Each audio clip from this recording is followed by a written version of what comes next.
On the morning of March 17, 1983, Michael Harrington stood in the communications room of the American Embassy in East Berlin, watching a telex machine print a single line of text that would destroy everything he believed about loyalty, about love, and about the 17 years he thought he had lived with a woman who existed only in his imagination. The message came from Langley, Virginia, encrypted through 3 separate channels, marked with a kind of classification that meant someone was about to die or disappear. It read simply, "Subject Nightingale, confirmed active. Origin point, your residence. Advise immediate containment." He read it twice, then a third time, his hands not shaking because he had been trained not to shake. His breathing steady because 18 years with the agency had taught him that the body betrays nothing until you allow it to. But something inside him, something he didn't have a protocol for, began to crack like ice on a lake in early spring, slow and inevitable, and impossible to stop. The Cold War had a way of turning every room into a cell, and every person into either a prisoner or a guard. By 1983, the game had been playing for 36 years. Long enough that an entire generation had grown up knowing nothing but the permanent threat of annihilation. The constant background hum of mutual assured destruction. The understanding that at any moment someone somewhere might press a button and turn the world into ash. East Berlin was the nerve center of that paranoia, a city cut in half by concrete and barbed wire, where the wall didn't just divide buildings and streets but split families, friendships, and any lingering illusion that the war would end peacefully. The Americans had their sector, carefully monitored. Every diplomat and military attaché operating under the assumption that they were being watched every second of every day. The Soviets had theirs, equally paranoid, equally efficient. And between them moved the invisible people, the ones without flags or uniforms.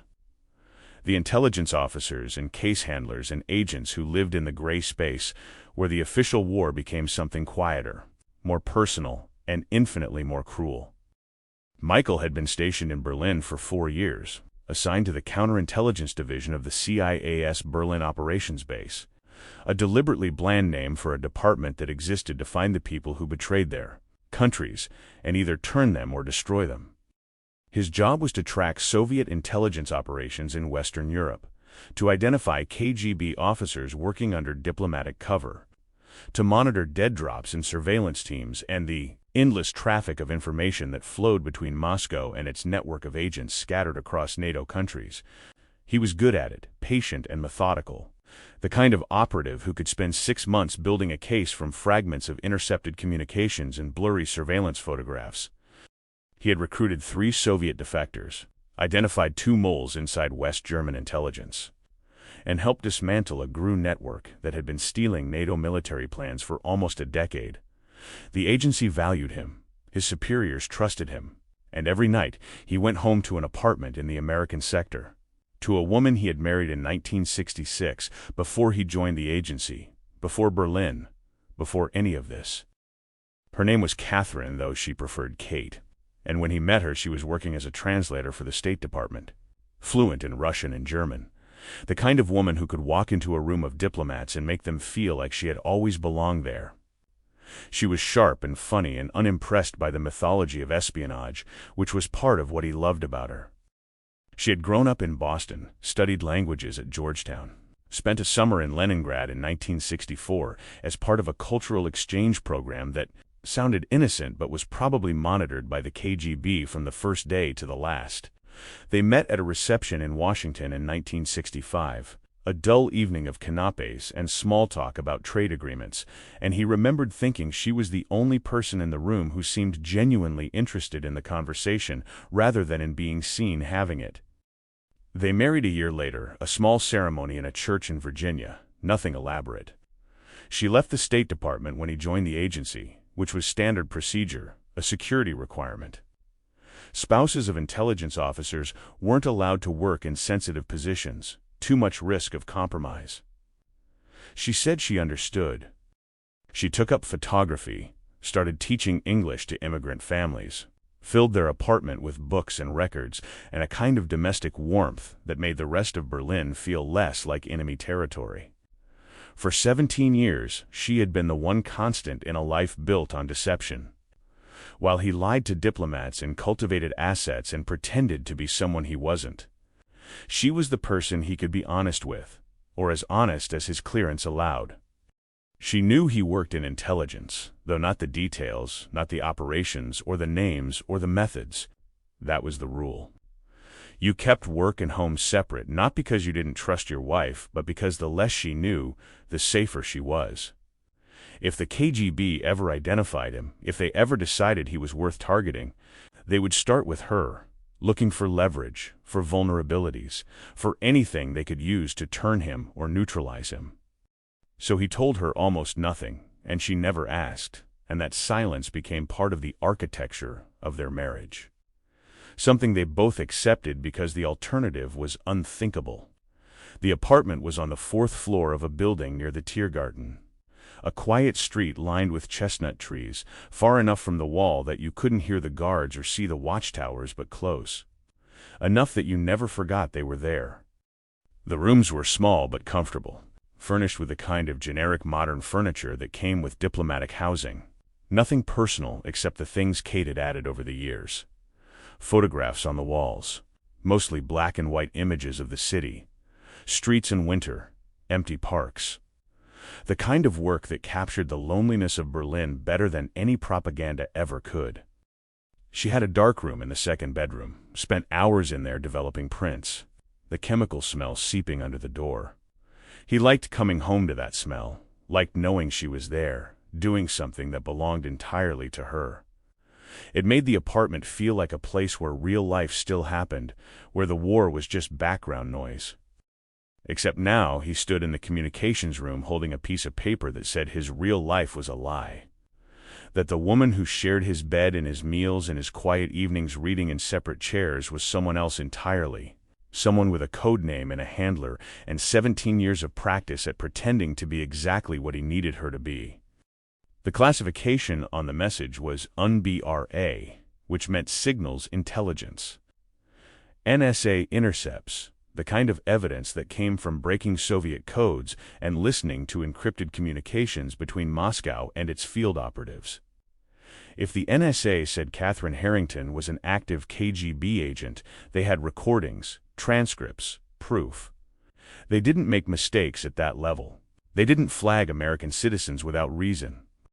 And the phrase, origin point, your residence, meant that transmissions were coming from his apartment.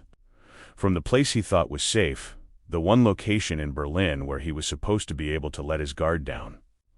He folded the paper carefully and slipped it into his jacket pocket. Then walked out of the communications room without speaking to the duty officer who had handed it to him. The hallways of the embassy were narrow and fluorescent lit, lined with framed photographs of presidents and secretaries of state, all of them smiling with the kind of confidence that looked obscene in a city like this.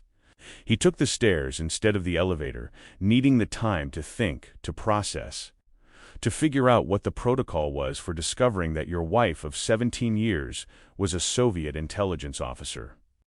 The agency had procedures for everything, manuals and contingency plans and carefully rehearsed responses to every conceivable threat.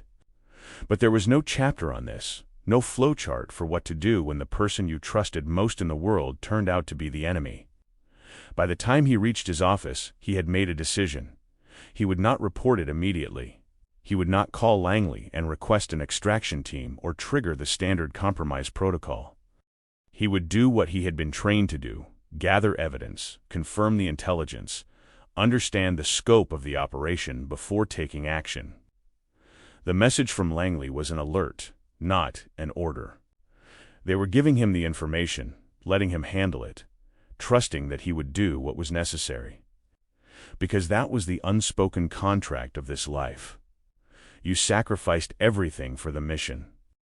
You put the work above your marriage, above your conscience, above whatever small pieces of humanity you still pretended to possess. And if that meant watching your wife for signs of betrayal, if that meant treating your own home as a surveillance target, then that was the price you paid for choosing this profession. He closed the office door and sat down at his desk, pulling out a yellow legal pad and a pen.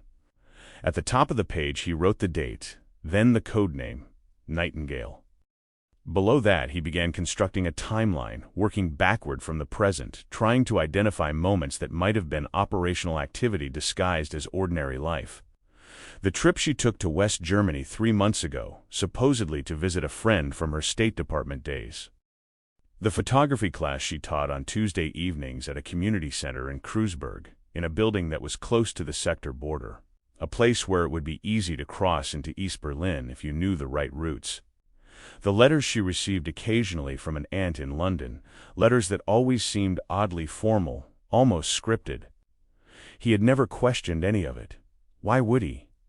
She was his wife. She had a life outside of his work. That was normal. That was healthy. Except nothing about this life was normal, and the KGB didn't recruit people by accident. They identified vulnerabilities, built relationships over years, created networks that looked like friendships and family connections, but were actually operational infrastructure. If Kate was Nightingale, if she had been active for any significant period, then every interaction she'd had, every conversation, every casual meeting with other embassy wives or State Department personnel or visiting academics, all of it could have been intelligence collection. She would have been trained in Moscow, probably before they even met, given a legend and a cover story, and inserted into American society with the patience that Soviet intelligence was famous for. The cultural exchange program in 1964, the summer in Leningrad when she was 23 years old and idealistic and probably easier to manipulate than she would have been later, that would have been the recruitment.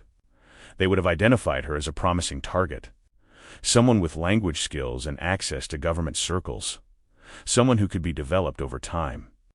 And then they would have sent her back to the United States with instructions to build a life, to wait, to become exactly the kind of person who would eventually marry a CIA officer. The thought made him physically ill, a wave of nausea that he forced down through sheer discipline. He stood up and walked to the window, looking out at the gray Berlin afternoon. The rain starting to fall in a fine mist that made the buildings look even more desolate than usual. Across the street, a man in a dark overcoat stood under an awning, smoking a cigarette, not moving. Could be surveillance, could be nothing. In Berlin, you never knew. Everyone watched everyone. Trust was a currency that had long since been devalued to the point of worthlessness. He stayed at the office until after 7, reading through old surveillance reports and operational summaries, looking for any mention of Nightingale in previous intelligence, any indication that the agency had been tracking this agent before today. He found nothing, which meant either she was new to their attention or she had been operating below the threshold of detection for years, careful and disciplined and almost invisible. The latter seemed more likely. The KGB didn't waste sleeper agents on low-value targets. If they had placed someone inside a CIA officer's home, they had done it with a specific purpose, probably long-term penetration, access to classified information, the ability to monitor American intelligence operations in Europe from the inside. And for 17 years, she had been doing exactly that. When he finally left the embassy, the rain had stopped, but the streets were slick and dark, reflecting the orange glow of streetlights. He walked slowly, taking a route that allowed him to check for surveillance, a habit so ingrained that he did it without thinking. No one followed him. No one ever did, not that he could detect, which either meant he was clean or they were better than he was. He stopped at a corner store and bought a bottle of wine, a Bordeaux that Kate liked, then continued home, carrying it in a paper bag like any other husband coming back from work. The apartment was warm and bright when he unlocked the door, the smell of cooking coming from the kitchen, something with garlic and tomato. Kate appeared in the hallway wearing jeans and a sweater, her hair pulled back, smiling at him the way she had smiled at him for 17 years. "You're late," she said, not accusatory, just noting the fact. "I was starting to think you'd gotten lost in paperwork again." He held up the wine. "Thought we could use this." She took the bottle, glanced at the label, raised an eyebrow. "Are we celebrating something?" "Just felt like it," he said, hanging his coat in the closet, buying time, trying to find the right tone. The right expression, the mask he needed to wear now that he knew she was wearing one too. Long day. Needed something to look forward to. They ate dinner at the small table by the window, the kind of meal they had shared 1,000 times before. Pasta, salad, bread from the bakery down the street. She talked about her day, the photography class she was preparing for, a book she was reading about the Weimar Republic, small talk that felt both completely ordinary and utterly surreal. He listened, watching her face for signs of deception, for micro-expressions or tells or any indication that she was performing rather than simply being, but there was nothing. She was perfect, relaxed and natural, and exactly the person she had always been. Which made sense because she had been practicing this role for decades, probably longer than he had been practicing his. After dinner, they sat in the living room, Kate reading, Michael pretending to read, both of them in their usual chairs. The lamp between them casting a circle of yellow light that made the room feel smaller than it was. He thought about all the nights they had spent like this, silent and comfortable. The easy companionship of two people who didn't need to talk to feel connected. Had any of it been real? Or was this just another operational technique, the construction of a normal marriage as cover for espionage? He wanted to ask her. Wanted to confront her, to demand the truth, to see what happened when he finally broke the performance. But that would be a mistake. If he revealed what he knew, she would either deny it, disappear, or trigger whatever contingency plan the KGB had given her for this scenario. Better to wait, to investigate, to build a case that was airtight before he made any move. She looked up from her book, catching him staring. "You all right? You seem distracted." He smiled, the expression automatic, practiced, just tired. Too much analysis, not enough conclusions. She nodded, accepting the explanation, and went back to reading. He watched her for another moment, then stood and said he was going to bed early. She said goodnight without looking up, and he walked down the hallway to their bedroom, closing the door behind him, standing in the darkness, trying to remember how to breathe. The next morning, he arrived at the embassy before dawn and went straight to the secure filing room, pulling every piece of intelligence related to Soviet operations in Berlin from the past 5 years. He signed for the files, carried them to his office, and locked the door. Then he began reading, methodically, page by page, looking for patterns, for code names, for any operational activity that might connect to Catherine's movements or schedule. It took him 3 days. 3 days of reports and surveillance logs and intercepted communications. 3 days of trying to separate his personal betrayal from the professional requirement to understand what had been compromised and how much damage had been done. He found the pattern on the afternoon of the 3rd day, buried in a series of reports about a GRU officer named Volkov, who operated under diplomatic cover at the Soviet embassy in East Berlin. Volkov's surveillance file included a list of known contacts and dead-drop locations, and one of those locations was a park bench in Kreuzberg, near the community center where Kate taught her photography class. The reports noted that Volkov had been observed visiting the location on Tuesday evenings, roughly once a month, always at the same time, always alone. And Kate's class was on Tuesday evenings, same neighborhood, same time window, too precise to be coincidence. He cross-referenced the dates. Every time Volkov had been observed at that location, Kate had been teaching. Which meant the dead drop wasn't just near her class, it was her class. She wasn't teaching photography. She was surfacing a dead drop, passing information to a GRU officer, using the class as cover for operational activity.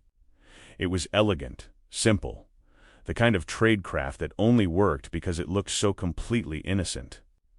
A woman teaching a hobby class in a community center, what could be more harmless? Except there was nothing harmless about it. She had been doing this for months, maybe years, and no one had noticed because no one had been looking at her.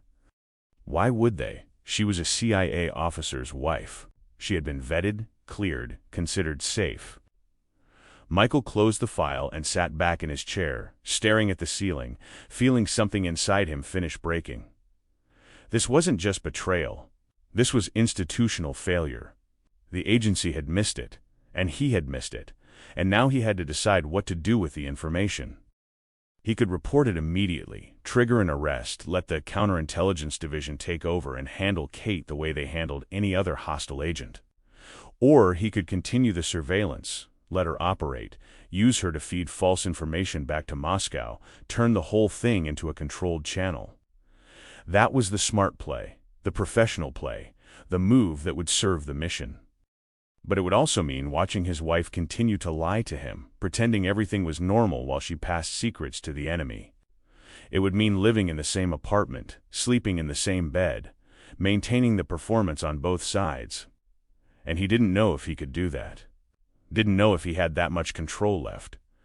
Or if the anger and the grief would eventually break through and destroy whatever operational advantage they might gain.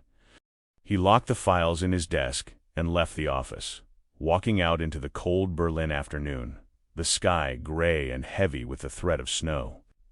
He walked for an hour, no destination, just moving, trying to clear his head, trying to find some kind of clarity in the middle of this collapse. The city felt emptier than usual, the streets quiet, the few people out moving quickly, heads down, faces hidden. Berlin in winter was a city of ghosts, everyone haunting the ruins of something that used to matter. When he finally returned to the apartment, it was dark and Kate wasn't home. There was a note on the kitchen table. Class tonight. Back by 9. Leftovers in the fridge. He stood in the kitchen holding the note, reading it over and over. Each word a small act of deception, each sentence proof that she had been lying to him all along. Class tonight. Not class, operational activity. Back by 9. Not back, returning from surfacing a dead drop, passing classified information to a foreign intelligence officer. He went to the second bedroom, the one she used as a dark room, and stood in the doorway, looking at the shelves of chemicals and developing trays. The black and white prints hanging from a wire stretched across the room. He had never questioned this space, never gone through her things, because that would have been a violation of her privacy, of the small zone of autonomy she had carved out in this strange, constrained life. But privacy was another luxury that had just been revoked, another casualty of the truth. He pulled on a pair of gloves, evidence collection training taking over, and began searching methodically. The chemicals were real, the equipment functional. She actually did develop photographs.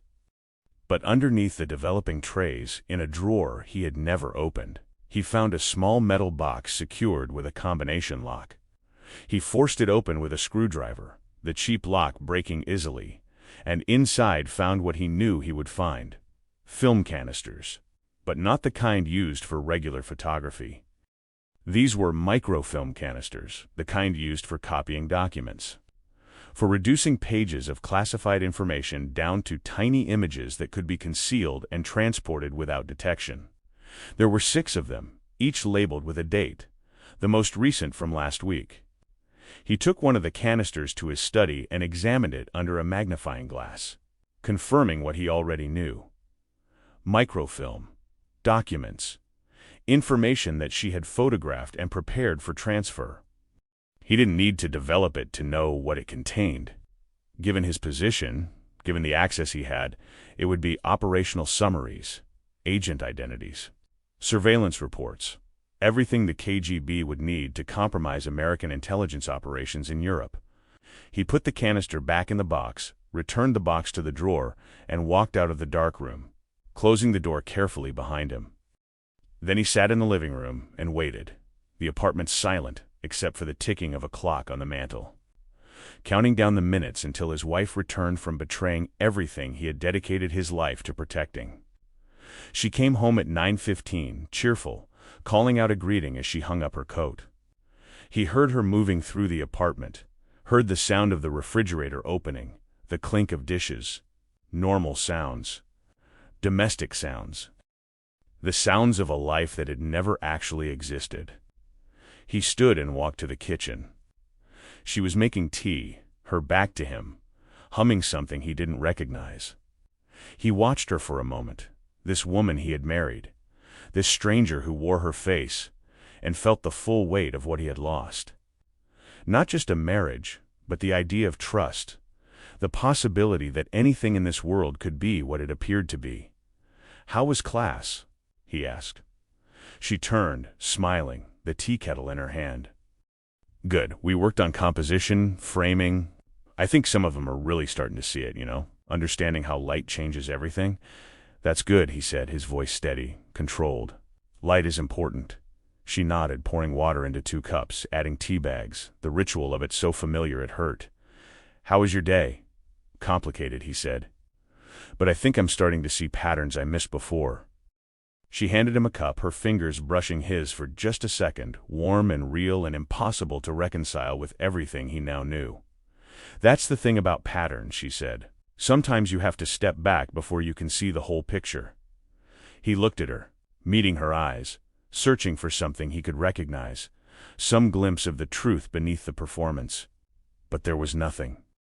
Just Kate, or the person who called herself Kate, looking back at him with the same expression she had always had, open and present and utterly, completely false.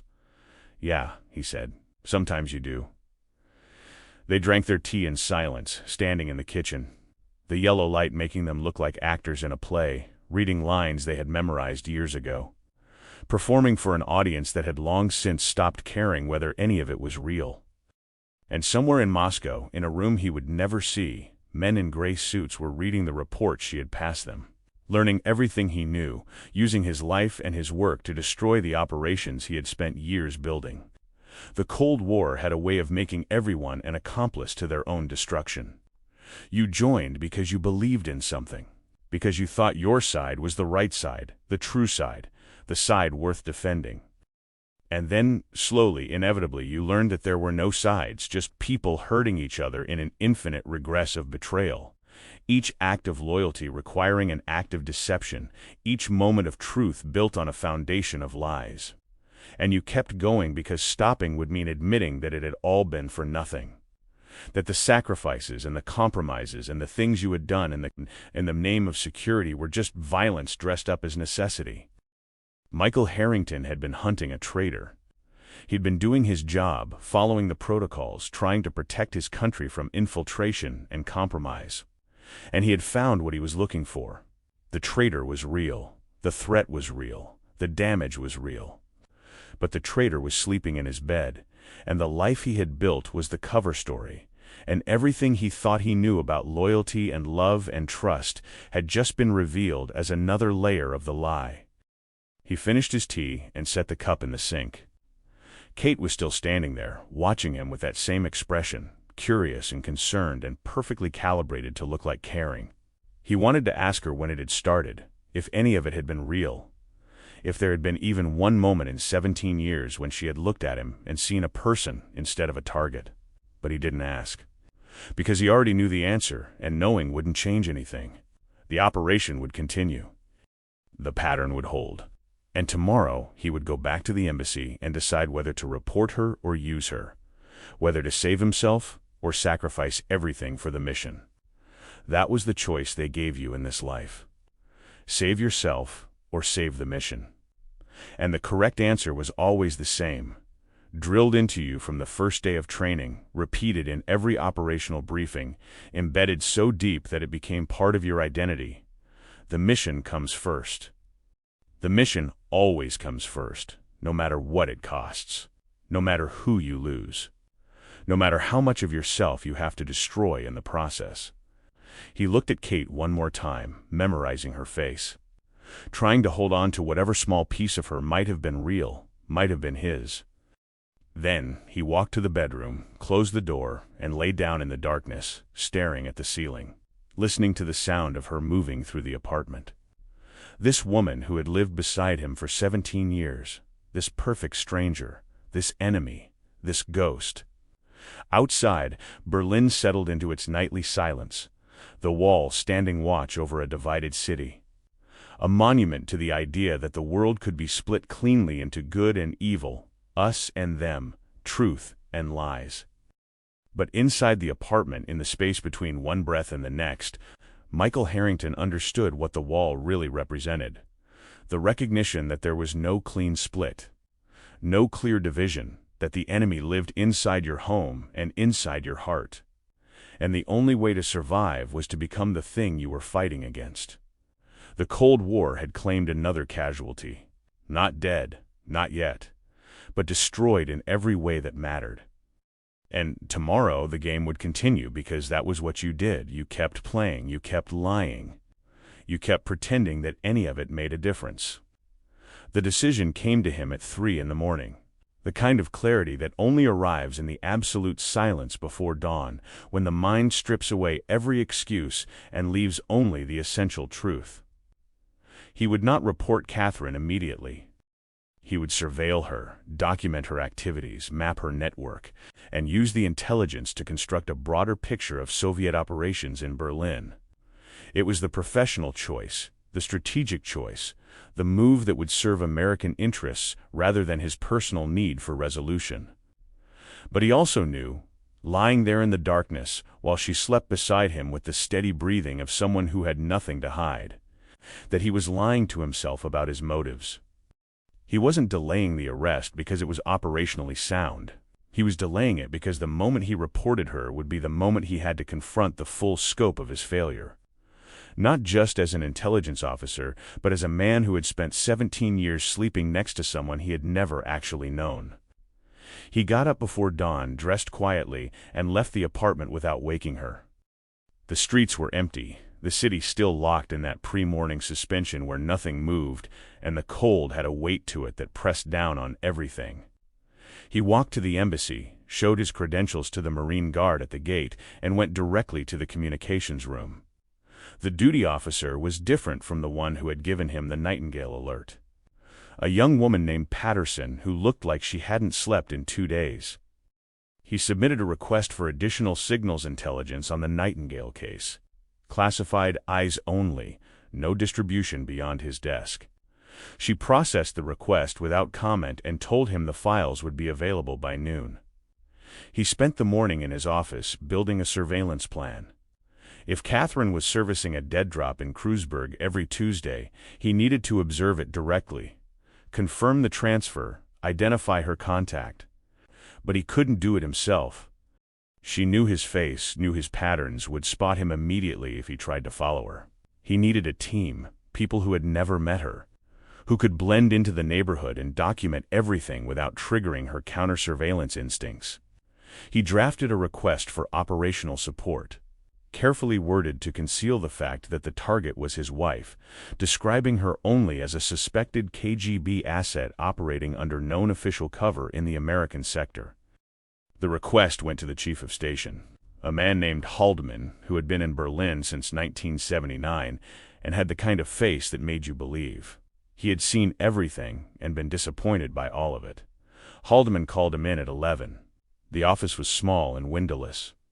Walls covered with maps of Berlin marked with pins and notations that tracked Soviet military installations and known intelligence facilities. Haldeman sat behind a metal desk reading Michael's request, his expression giving away nothing.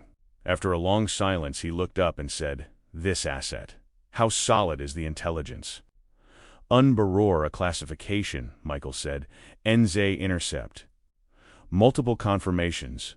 And you want a full surveillance team. The target is disciplined, professionally trained. I need people who can stay invisible. Haldeman tapped the paper with one finger. Why didn't you flag this through the normal channels? Why come directly to me?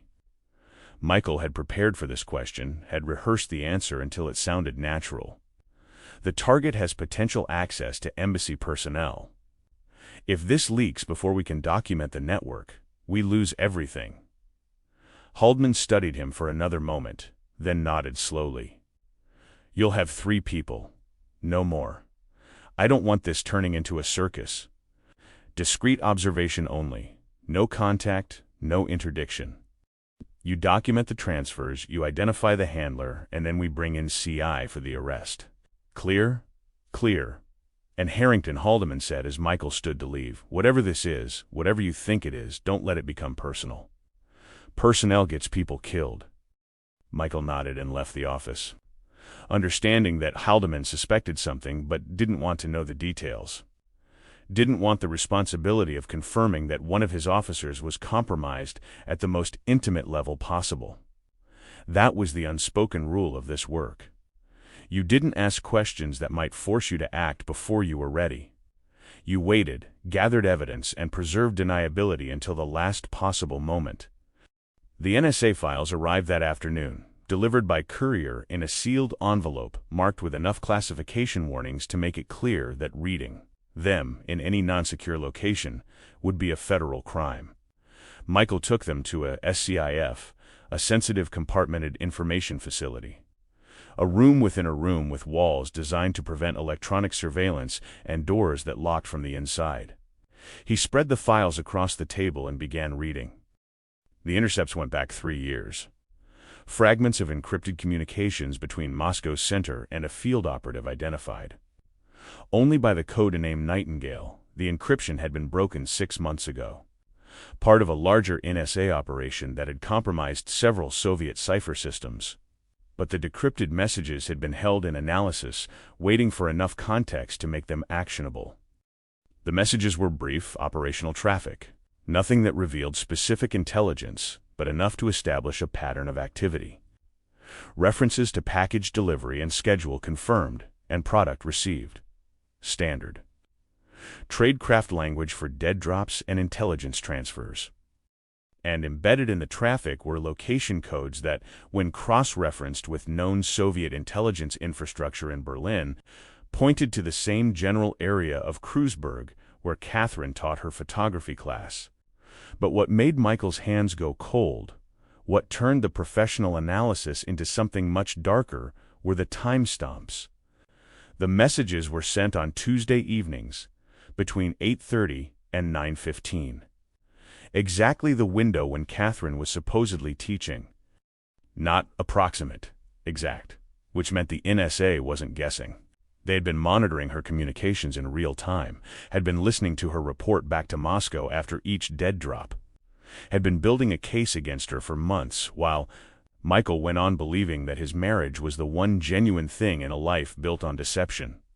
He read through the entire file twice, memorizing the details, the dates, the patterns. Then he returned the documents to the envelope and locked them in the SCIF safe. When he emerged, it was almost evening, and the embassy had that late-day quiet that meant most of the staff had gone home. He sat in his office for another hour, not working, just thinking, trying to process what it meant that multiple intelligence agencies had known about Catherine before he did, that his personal catastrophe had been someone else's case file, another line in another report about Soviet penetration of American intelligence. The surveillance team started work the following Tuesday. 3 officers, 2 men, and a woman. All of them experienced in urban surveillance, and none of them briefed on the target's identity. Michael gave them Catherine's photograph, her schedule, and the location of the community center in Kreuzberg. Their instructions were simple: observe, document, do not engage. He stayed at the embassy that evening, monitoring their radio communications from a secure room, listening to the terse, professional updates as they tracked Catherine through the neighborhood. Target departed residence at 1845. Proceeding on foot toward Mehringdamm, Target entered U-Bahn station, taking the U6 line toward Kreuzberg. Target exited at Platz der Luftbrücke, walking east. He listened to them describe his wife's movements with the clinical detachment of people who had done this 1,000 times, who saw her as just another target, another potential threat to be cataloged and neutralized. And he realized that was what she had become to him as well. Not Catherine, not his wife. Just Nightingale, a code name, a problem to be solved. The team confirmed that she entered the community center at 7:15 and remained inside for 90 minutes, consistent with the timing of her class. But at 8:40, one of the surveillance officers reported movement that didn't match the pattern. Target exited building through rear door, not visible to street. Michael felt his pulse accelerate. A rear exit meant counter-surveillance, meant she was checking for followers. Meant she knew that the primary entrance was observable and had planned an alternate route. "Stay with her," he said into the radio. "Do not lose visual. Copy. Target proceeding south on Solmstrage, moving quickly. For the next 20 minutes. The team tracked her through a series of turns and backtracking moves, the kind of surveillance detection route that would expose anyone following too closely. But the team was good, staying far back, rotating positions, using the darkness and the sparse foot traffic to remain invisible. Finally, the report came through. Target stopped at park bench near Hassenheide. Subject is alone, seated, not moving. "Stand by," Michael said. "Maintain observation." 5 minutes passed, then 10. Then the radio crackled again. Second subject approaching from the east. Male, approximately 40 years old, dark coat. Sitting down at opposite end of bench. Michael wrote down the description, his hands steady despite the adrenaline coursing through him. This was it. The handler, the proof, subject and target not speaking. Target stood, departed north.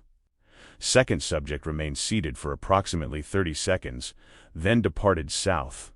No visible exchange, but there had been an exchange. The team just hadn't seen it.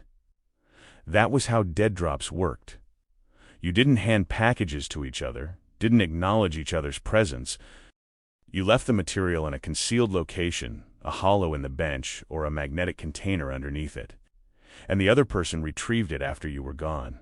Invisible, untraceable, unless you knew what to look for. "Document the bench," Michael said. "Photographs from multiple angles. Then stand down and return to base." The team confirmed and went silent. Michael sat in the dark room staring at the radio, knowing that somewhere in Kreuzberg his wife was walking back to the U-Bahn station, returning to the community center through the front entrance, creating the appearance that she had never left. That the entire 90 minutes had been spent teaching photography to a small group of hobbyists who had no idea they were providing cover for espionage. She came home that night at 9:20, exactly on schedule, and found him reading in the living room. She kissed him on the forehead, asked about his day, told him about a student who was finally starting to understand exposure and aperture. He listened, responded with the appropriate interest, played his role as well as she played hers. And when she went to take a shower, he walked quietly to the front door and checked the lock, making sure it was secure. Making sure nothing in the apartment suggested that he knew anything was wrong. The photographs from the surveillance team arrived the next morning. Clear, high-resolution images of the park bench, the surrounding area, and both Catherine and the man who had met her there. Michael studied the man's face, comparing it to the files of known Soviet intelligence officers in Berlin. It took less than an hour to find a match. Captain Leonid Volkov, GRU, assigned to the Soviet embassy under diplomatic cover as a cultural attaché. Volkov specialized in technical intelligence, which meant his network focused on collecting information about American military technology, communication systems, and signals intelligence capabilities. Exactly the kind of information Michael had access to through his work. The pieces were falling into place, the picture becoming clear. Catherine wasn't just a KGB asset. She was a long-term penetration agent, placed inside American intelligence infrastructure years ago. Cultivated and protected, used to access classified information through her proximity to a case officer. And the material she was passing to Volkov wasn't random intelligence. It was targeted, specific, designed to compromise American operations at the highest level. Michael built a timeline, cross-referencing Catherine's movements over the past year with operational failures in his department. He found 3 cases that had collapsed unexpectedly, a defector recruitment that had fallen apart when the target suddenly went silent, a surveillance operation on a Soviet signals facility that had been discovered and shut down, and a joint operation with West German intelligence that had been compromised before it could launch. All 3 failures had occurred within days of Catherine's Tuesday evening classes, within days of her surfacing the dead drop in Kreuzberg. The correlation wasn't proof, but it was close enough. She had been reporting his work to Moscow, and Moscow had been using that information to neutralize American intelligence operations across Europe. He showed the timeline to Haldeman, laying out the evidence without revealing his personal connection to the target. Haldeman studied the documents in silence, his expression darkening as he understood the implications. "How long has this been active?" he asked. "At least 3 years," Michael said. "Possibly longer." And you're certain the leak is coming from this asset? The pattern is consistent. Every major compromise correlates with her operational schedule. Haldeman leaned back in his chair, rubbing his face with both hands. We need to bring in counterintelligence. This is beyond our scope. Not yet, Michael said. If we move too fast, we lose the network. Volkov is the handler, but he's not the only one. There's infrastructure behind this. Support personnel, communication channels. We take her down now, the rest of them disappear. And if we wait, she keeps passing information. Then we feed her false information, Michael said. We turn her into a channel. Use her to send Moscow exactly what we want them to hear. Haldeman considered this, the calculation visible on his face. Double agents were valuable, but they were also dangerous. You had to control every piece of information they accessed. Had to monitor every contact, had to maintain the illusion perfectly, or risk the entire operation collapsing. It required resources, time, and absolute discipline. You're proposing we run her as a double, Haldeman said. Without her knowledge. She's already trained, already trusted by Moscow. We don't need to flip her. We just need to manage what she reports. And who manages her? Haldeman asked, his eyes locked on Michael. Who gets close enough to control the flow without triggering her instincts? Michael didn't answer immediately. He knew what Haldeman was asking, what he was really asking. Who gets close enough? Who maintains the access? Who lives with the lie? I do, Michael said. She trusts me. I'm her cover. If I change my behavior, she knows something's wrong. Haldeman shook his head slowly. You understand what you're proposing. You want to continue living with a hostile agent, pretending everything is normal, while we use her to run a deception operation against Soviet intelligence. Do you have any idea how difficult that is psychologically? I'm aware of the challenges. Are you? Haldeman leaned forward. Because this isn't surveillance. This is sustained deception at the most personal level. You slip once, show any sign that you know what she is, and the whole thing collapses. You'll be living with someone who wants to destroy everything you've built, and you'll have to smile and pretend you don't know. Most people can't do that. Most people break. Michael met his eyes. I won't break. Haldeman studied him for a long time, looking for cracks, for weakness, for any indication that Michael was overestimating his capacity to endure what he was proposing. Finally, he nodded. I'll take it to the deputy director. If he approves, you'll report directly to me, no one else. The operation stays compartmented. And Harrington, if at any point you feel like you're losing control, you tell me immediately. We cannot afford to have this go wrong. Understood. The approval came through 2 days later. Operation Longshade, classified above top secret, need to know only. Michael Harrington would continue his relationship with Catherine Harrington, maintaining the appearance of a normal marriage while carefully controlling her access to classified information. Any material she could potentially observe or overhear would be curated, sanitized.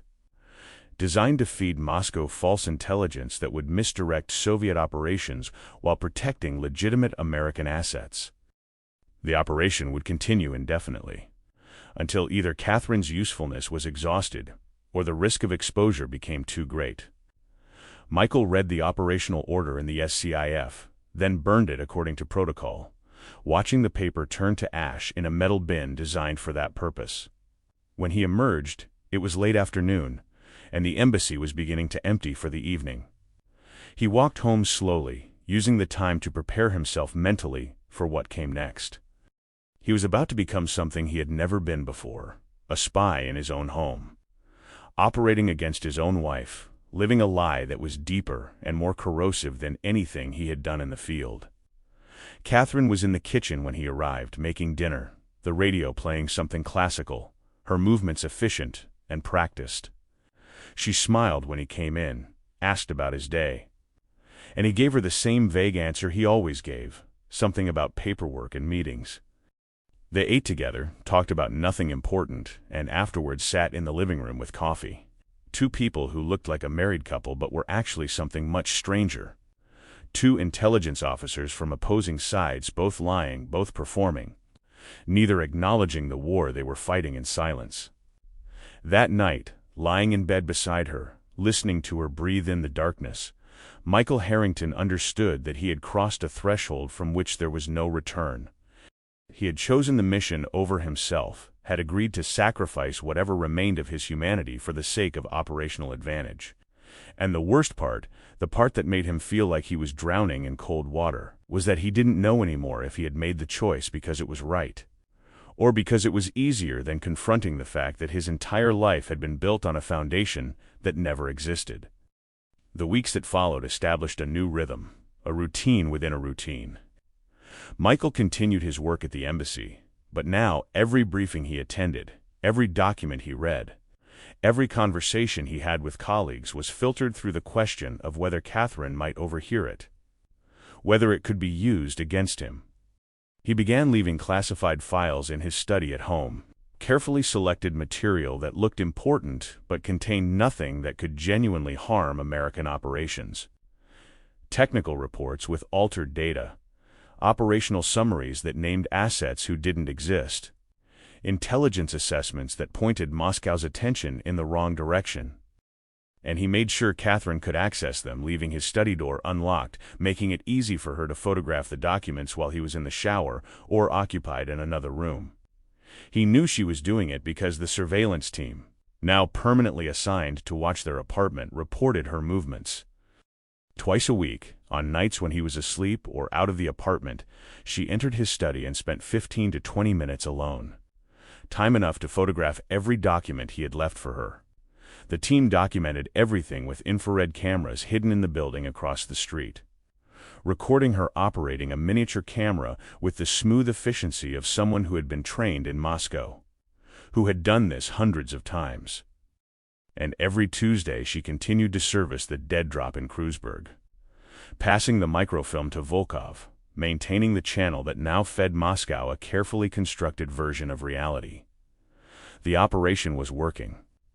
Intelligence assessments confirmed that Soviet operations in Berlin were shifting based on the false information Catherine was providing, reallocating resources, chasing targets that didn't exist.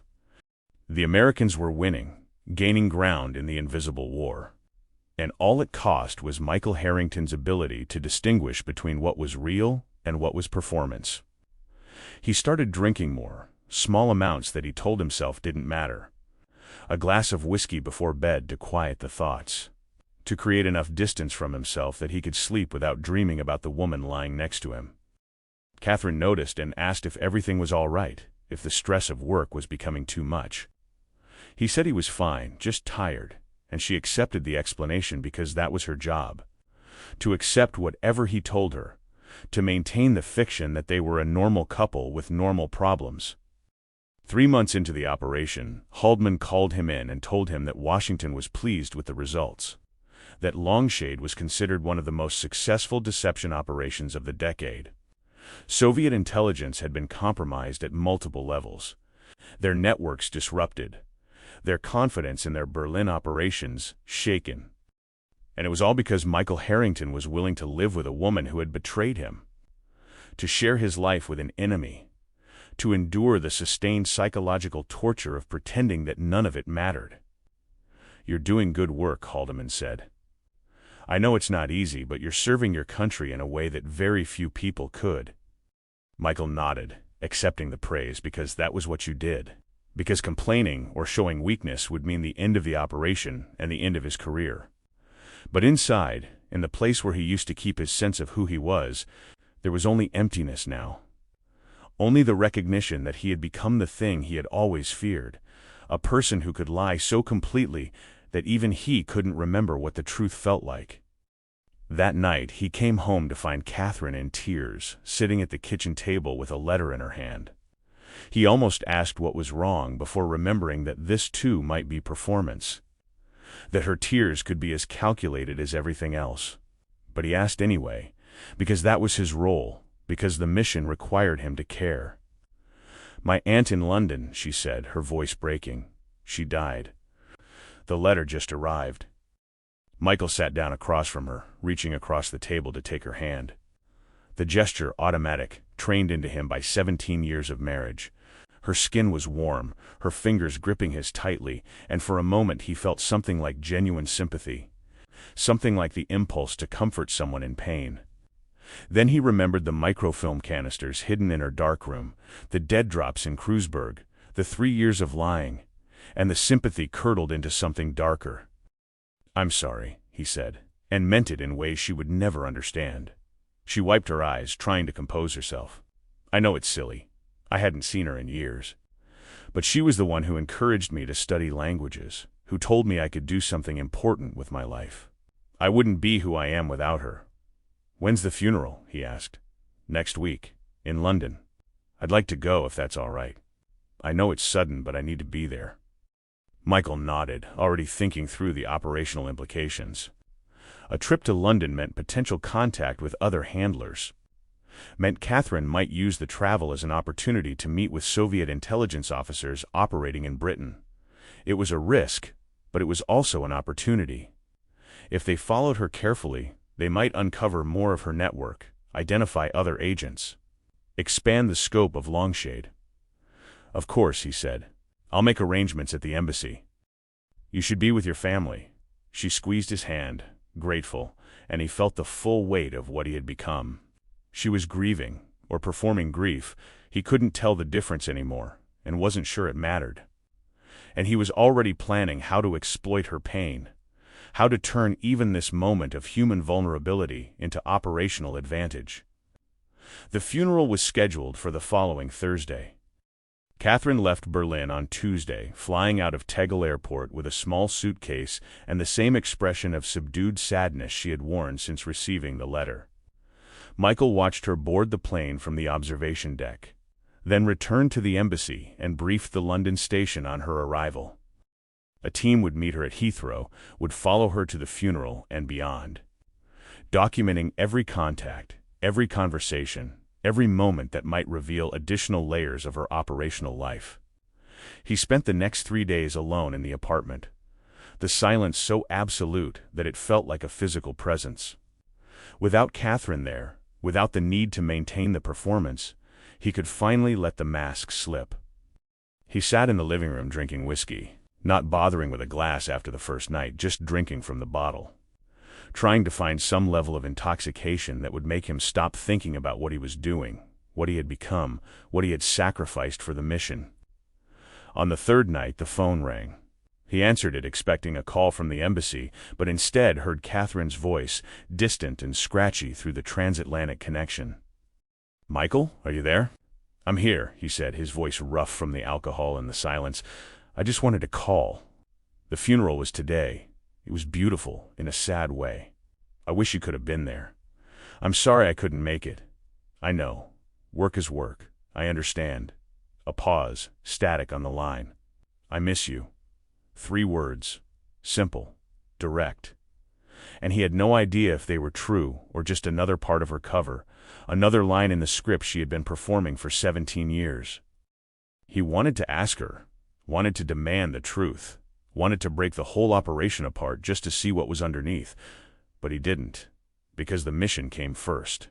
The mission always came first. "I miss you too," he said, and hung up before she could say anything else. The London station's report arrived the next morning.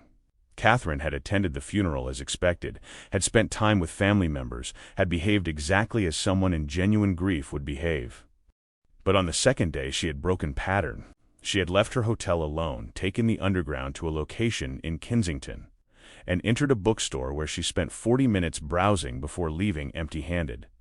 The surveillance team had documented a man in his 50s who had been in the store at the same time, who had stood near her in the history section but hadn't acknowledged her presence. Classic brush contact. No exchange visible, but the proximity and timing suggested communication or intelligence transfer. The man had been photographed and identified as Viktor Petrov, a KGB officer working under known official cover as a journalist for TASS, the Soviet news agency. Petrov's presence in London was known to British intelligence, but he had never been directly connected to any specific operations, until now. Michael read the report 3 times, absorbing the implications. Catherine's network wasn't limited to Berlin. She had contacts in London, probably elsewhere as well. The dead drop with Volkov was just one channel in a larger infrastructure, and dismantling it completely would require more than just Longshade. It would require a coordinated operation across multiple countries, months of surveillance and analysis, resources that the agency might or might not be willing to commit. He drafted a summary and sent it to Haldeman with a recommendation. Expand the operation, bring in liaison services from Britain and West Germany. Map the entire network before taking any action.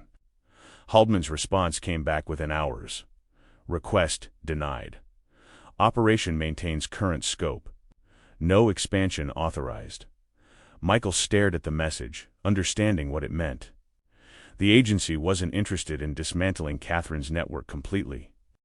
They were content to use her as a channel for deception, to exploit her for as long as she remained useful, and to accept that parts of her operational infrastructure would remain unknown and active.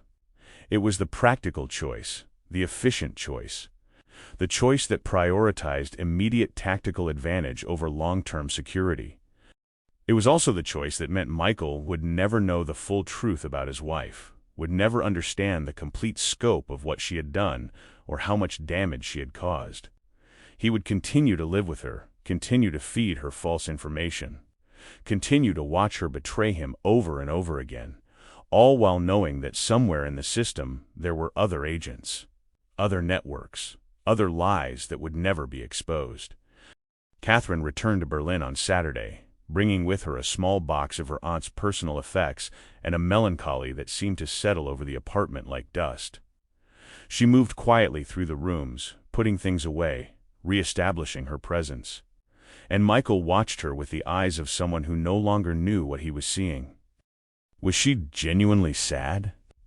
Or was the sadness just another tool, another way to maintain her cover, to be the kind of person he would never suspect?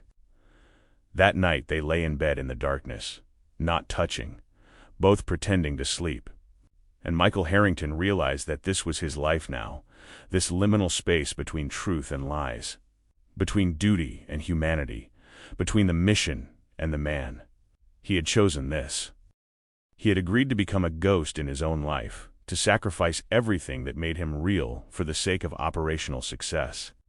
And the agency would call it service, would give him commendations and promotions and the quiet respect of people who understood what he had endured. But none of them would understand the cost. None of them would know what it felt like to lie next to someone you had loved, or thought you loved, and know that every word between you was part of a war that neither of you could ever acknowledge. That every moment of tenderness was a tactical maneuver. That the only honest thing left in your relationship was the mutual commitment to destroying each other as slowly and carefully as possible. The Cold War wasn't fought with nuclear missiles and tanks. It was fought in bedrooms and kitchens, in quiet moments where two people looked at each other and saw not a human being but an asset, a target, a problem to be managed. And the victory, when it came, would taste like nothing at all. Just the empty recognition that you had survived by becoming the enemy you had spent your whole life fighting against. Michael closed his eyes and waited for sleep that wouldn't come, listening to Catherine breathe beside him. This woman who was and wasn't his wife. This stranger who knew him better than anyone else in the world. This enemy he would protect and betray and ultimately destroy. Because that was the mission, and the mission was all that remained.